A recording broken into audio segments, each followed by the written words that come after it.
नमस्कार, मैं हूं शिखरदीप और आप देख रहे हैं जीबीएन 24।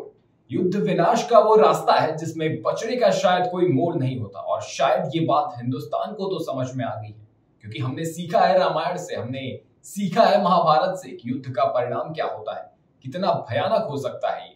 लेकिन बाकी देशों को शायद ये बात अभी तक समझ में नहीं आई है, जिस वजह से दुनिया के कई हिस्सों में युद्ध जारी है। इजराइल और हमास के बीच पिछले लगभग 2 हफ्तों से भीषण युद्ध चल रहा है। इस युद्ध की वजह से अब तक हजारों जानें जा चुकी हैं, हजारों लोग घायल और लापता है। 17 अक्टूबर को गाजा के अल अहली अस्पताल पर जो कुछ हुआ वो बेहद ही विभत्स था। अस्पताल पर रॉकेट से हमला हुआ और इसमें कम से कम 500 लोगों की जान चली गई। मृतकों में कई बच्चे भी शामिल थे। इस हमले के बाद जहां हमास ने इसे इजराइल का कृत्य बताया है, तो इजराइल ने कई वीडियो और फोटो पेश करते हुए कहा कि ये दुर्दांत कृत्य गाजा में हमास का समर्थन करने वाले फिलिस्तीनी इस्लामिक जिहाद यानी PIJ संगठन का है। इजराइल और हमास युद्ध के बीच अभी तक हमास के अलावा हिजबुल्लाह संगठन का नाम आ रहा था, लेकिन अस्पताल पर हुए हमले के बाद अब चारों तरफ फिलिस्तीनी इस्लामिक जिहाद यानी PIJ का नाम चर्चा में है। तो आइए आपको बताते हैं आखिरकार ये PIJ है क्या, जो अब तक इजराइल के लिए हमास के साथ साथ सिरदर्द बना हुआ है। इसकी स्थापना कब, क्यों और किसने की थी, और इसके पीछे का उद्देश्य क्या था, और कैसे ये खुद को हमास से अलग बनाए हुए है, और दुनिया क्यों इसे दुर्दांत संगठनों में से एक मानती है। फिलिस्तीनी इस्लामिक जिहाद की स्थापना एक छात्र संगठन के तौर पर हुई थी। इसकी स्थापना फतही शकाकी और अब्दुल अजीज अवदा ने की थी, जो कि मिस्र में पढ़ाई करते थे और मिस्र के संगठन मुस्लिम ब्रदरहुड के सदस्य थे। बता दें कि मिस्र मुस्लिम ब्रदरहुड एक सुन्नी इस्लामिक आंदोलन था।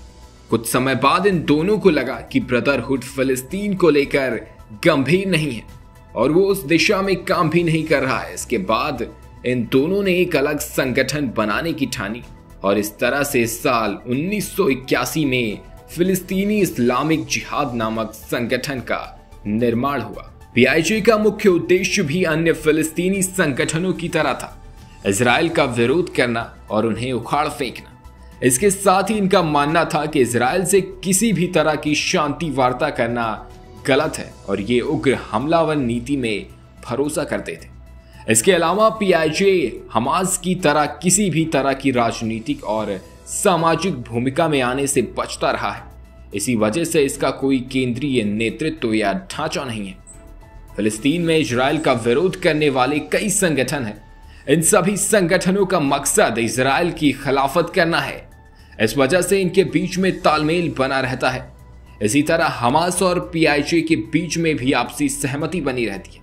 इसके साथ ही दोनों संगठनों ने एक साथ मिलकर कई मिशनों को भी अंजाम दिया है, लेकिन इसके बाद भी दोनों संगठनों के बीच कई बार टकराव भी देखने को मिला है। वहीं आपके मन में ये सवाल भी उठ रहा होगा कि आखिरकार फिलिस्तीन के इस आतंकी संगठन PIJ को आर्थिक और शारीरिक रूप से कौन मदद करता है।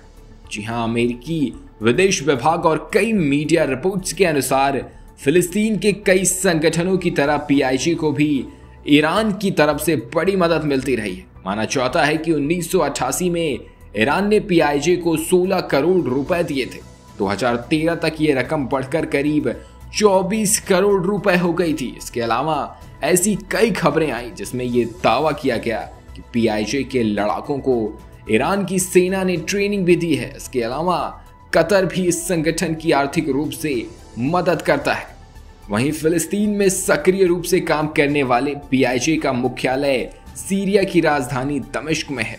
कहा जाता है कि उसके पास 8000 से ज्यादा सक्रिय सदस्य हैं। संगठन के आतंकी आत्मघाती हमला करने के लिए जाने जाते हैं।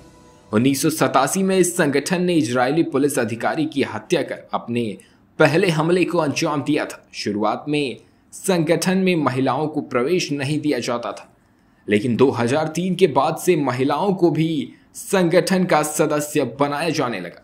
हमास की तरह ये संगठन भी अपने हथियारों का निर्माण गाजा पट्टी में ही करता है। अभी के लिए बस इतना ही। ऐसी ही देश और दुनिया की तमाम खबरों के लिए बने रहें हमारे साथ और देखते रहें GBN 24। ये है जेनेसिस मीडिया नेटवर्क और आप देख रहे हैं GBN 24 न्यूज।